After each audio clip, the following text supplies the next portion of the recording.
All right, we're doing page 374, number 20A. So this question says to find an equation for the line that passes through that point and is parallel to that line. So the first thing we always want to do in these questions is we want to find the slope.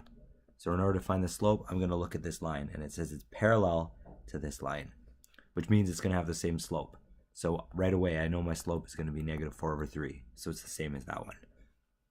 Then it says it passes through the point -5, -3.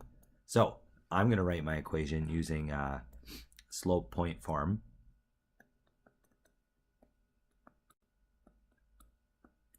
Okay. Then I'm going to use the values I have right here.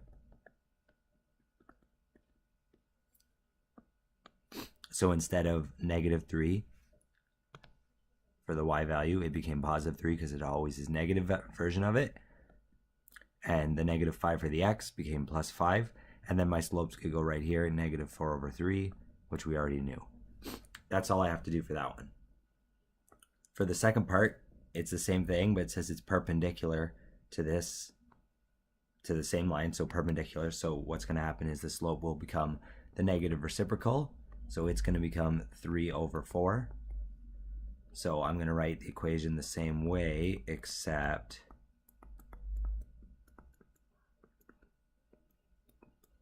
okay.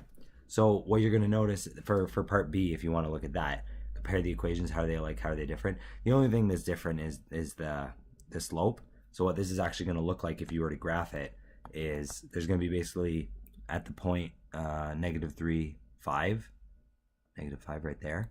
The two lines are going to intersect and at a 90-degree angle. It's a terrible 90-degree angle, but that's what it looks like. But that's how you do these questions.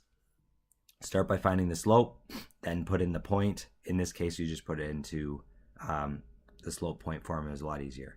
You could have done this using y = mx + b, and it would have worked as well, but you would have had to calculate what b is by subbing in the point. And that's it.